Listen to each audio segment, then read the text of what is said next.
धन्यवाद बच्चों। तो अब हम हाजिर हैं चौथे वीडियो के साथ, जो हम लोग पढ़ रहे थे सांवले सपनों की याद, जाबिर हुसैन द्वारा रचित डायरी शैली में। ये जो कहानी है हम लोग आगे पढ़े थे, प्रधानमंत्री चौधरी चरण सिंह से मिलना और साइलेंट वैली की चर्चा करना। ये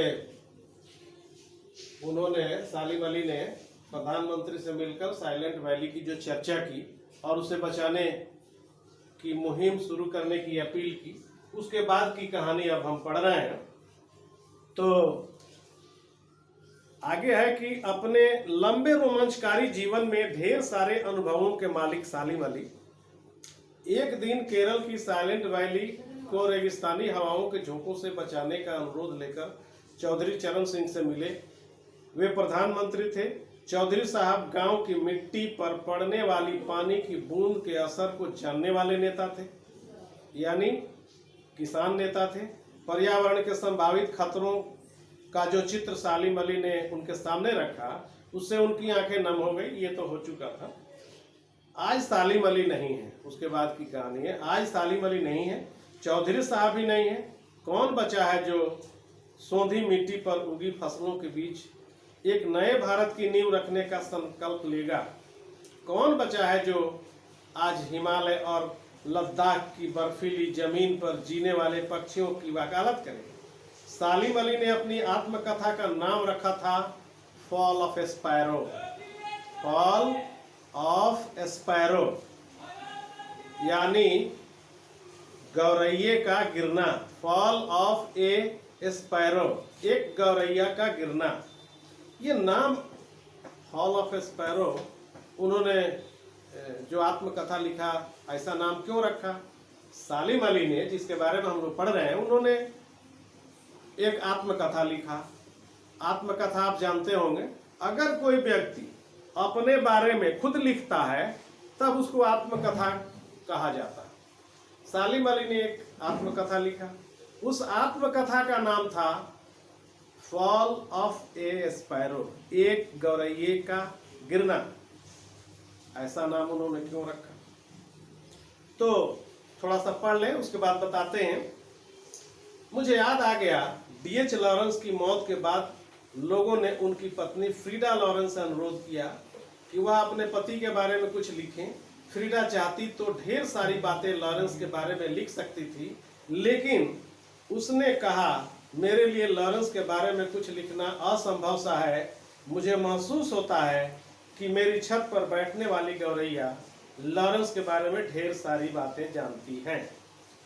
तो मैं यहाँ बता दूं कि उन्होंने जो फॉल ऑफ स्पैरो जो आत्मकथा लिखा, इसलिए लिखा क्योंकि बचपन में उनके मामा ने, सालिम अली के मामा ने बचपन में उनको एक एयर गन दिया। चिड़ियों का शिकार करने वाली एक बंदूक होती है जिसको एयर गन बोलते हैं, तो वैसा ही उनको उनके मामा ने दिया। और सालिम अली ने उसी एयर गन से एक गौरैया का शिकार किया। गौरैया तड़पते हुए नीचे गिरी। इस पर सालिम अली बहुत दुखी हुए। उस समय बच्चे थे, बड़े नहीं थे, लेकिन उस गौरैये का मरना उनके मन पर इतना बड़ा छाप छोड़ गया कि आगे चलकर वे पशु विज्ञानी बन गए, पक्षी वैज्ञानिक बन गए। पक्षी वैज्ञानी यानी पक्षियों के बारे में जानने की इच्छा रखना, पक्षियों के बारे में खोज करना, जंगलों में जाकर के पक्षियों का चित्र खींचना और उनके बारे में सूचनाएं एकत्र करना पक्षी वैज्ञानी का काम होता है। तो उस पक्षी के एक नीले रंग, नीला कंठ वाली गौरैया होती है, उसका उन्होंने शिकार किया। उसका छाप ऐसा पड़ा कि उन्होंने पक्षियों के बारे में खोज करना शुरू किया जब वो बड़े हुए, और जीवन भर वही पक्षी वैज्ञानिक का काम करते रहे। उन्होंने उस आत्मकथा में लिखा है, जो फॉल ऑफ ए स्पैरो, इन्होंने जो आत्मकथा लिखा, सालिम अली ने जो आत्मकथा लिखा, उसमें फ्रीडा लॉरेंस और डीएच लॉरेंस, दो व्यक्तियों की चर्चा की है। ये डीएच लॉरेंस और फ्रीडा लॉरेंस पति पत्नी थे। डीएच लॉरेंस भी एक पक्षी विज्ञानी थे। उनकी पत्नी का नाम फ्रीडा लॉरेंस था।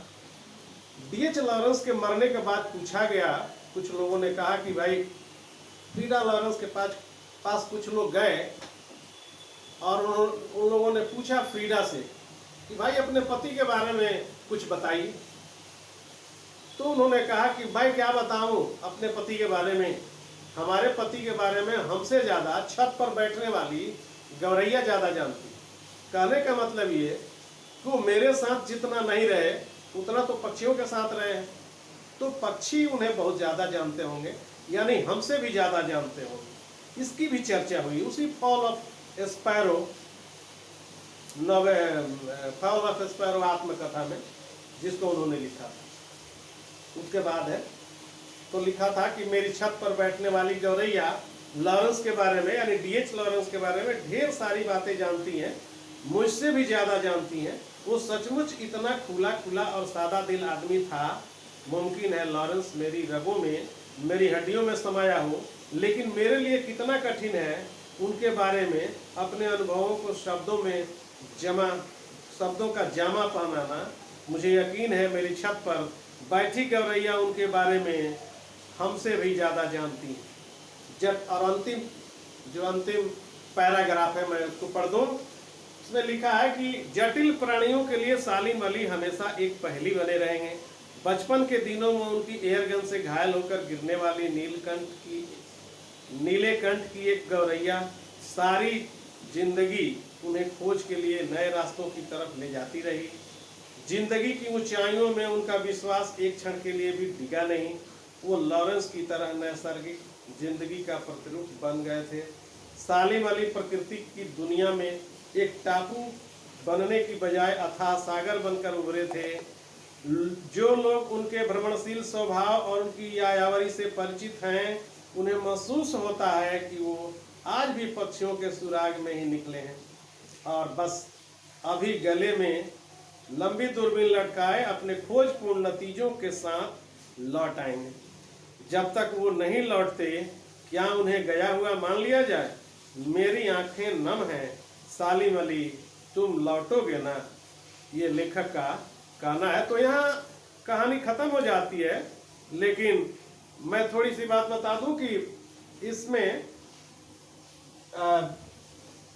सालिम अली के बारे में पूरी बात बताई गई है और उनका एक रेखा चित्र खींचा गया है, शब्द चित्र खींचा गया है, ऐसा कहें तो। डायरी शैली में लिखी गई यह जो कहानी है ये बड़े ही मार्मिक है और किसी व्यक्ति के दुखद देहांत की घटना का वर्णन है इसमें।